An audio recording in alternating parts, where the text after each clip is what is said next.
И здраво на сите, добро дојдовте во ново видео.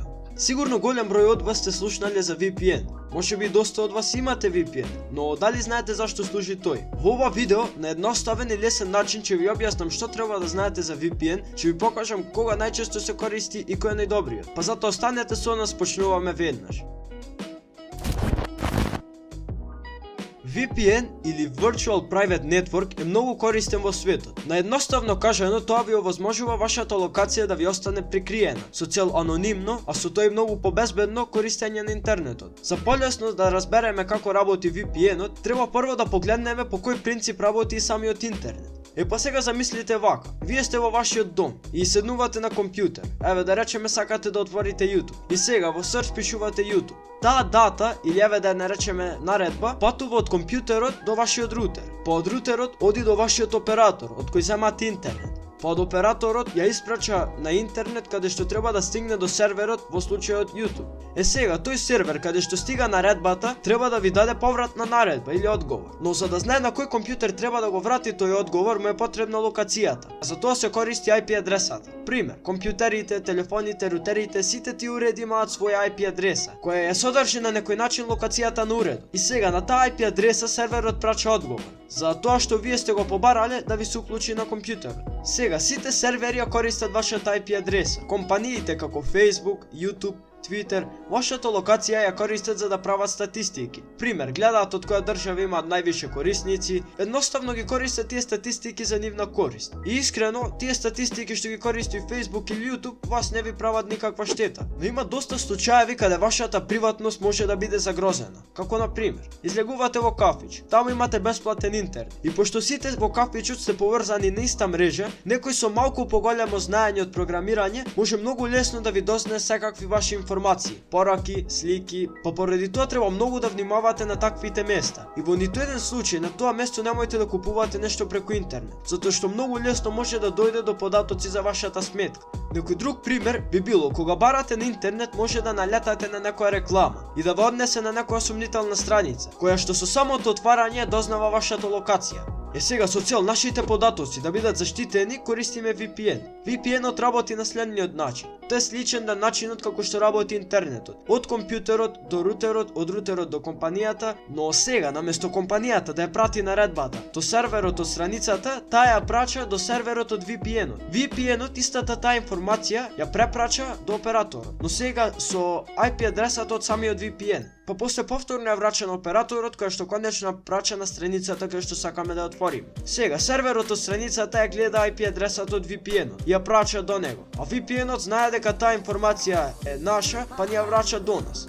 Како што гледате, нашата локација е потполно заштитена и е сокриена. Освен тоа, VPN-от прави некои промени на кодот, па така да некој хакер не би можел толку лесно да дознае некоја информација. Значи, VPN-от ни врши голема работа. И за да биде уште подобро, VPN серверите не ја памтат нашата search историја, што значи дека се е потполно сокриено. Поради тоа користењето на VPN е се почесто и почесто. Сега, кога станува збор за замерки, реално би можел само да дадам две замерки. Како прво кошта пари, но мислам дека тоа не ни треба да се рачуна како замерка, поради тоа што не е многу скапо, а за тоа што ќе платите добивате многу. И втората малку поголема замерка е тоа што при користење на VPN-от интернетот може да ви биде малку поспор. Сега ќе биде поспор затоа што има поголем пат за минување. Да речем, ако вие сте во Македонија и сакате да отворите страна на сервер од Америка, а користите VPN од Кина, наместо наредбата да оди директно од Македонија до Америка, ќе треба прво да оди до Кина, а потоа до Америка. Што значи дека не е ништо страшно, само половина планета повише.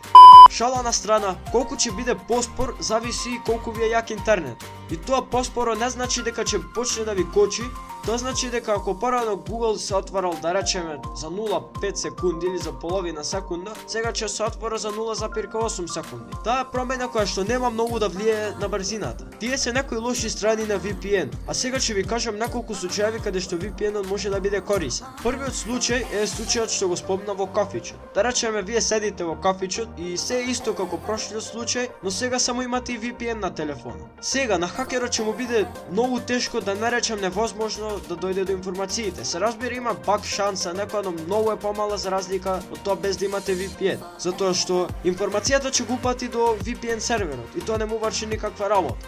Втор случај би било, еве да речеме, гледате филмови. Има некој филм што е достапен само во некои држави. Нека биде еве една од тие држави, не знам, Германија. Вие сте во Македонија. Ако пробате да го гледате филмот, нема да ви дозволи затоа што немате дозвола за таа територија да го гледате филмот. Вие можете да одите и во VPN-от да смените локацијата, да биде во Германија. И сега вие можете да го гледате тој филм без разлика на тоа што не сте во Германија. Има уште многу други случаеви каде што VPN-от е многу корисен. И уште едно многу важно нешто е дека во некои држави, некои работи со VPN не се легални. Па внимавајте доколку сте во друга држава. Но за сега во Македонија смеете да го користите VPN-от како што сакате, па така да нема никаков проблем доколку сте во Македонија. Како за крај остана уште да напоменам некој добар VPN. И според мене најдобри ви се ExpressVPN и NordVPN. Че имаат од двете линк во дескрипција. Има и многу други, но овие ми се допаѓаат затоа што имаат многу едноставен интерфејс и едноставни се за користење и доста се брзи. И тоа е тоа. Доколку останавте до самиот крај, сакам ви чест. Горе ќе ви се појави крупче на кое што ќе може да гласате дали сакате повише овакви видеа. Оставете лайк доколку научивте нешто, сабскрибнете се и уклучете го звончето за да добивате известувања за новите видеа. Ние се гледаме во наредно видео, а до тогаш поздрав!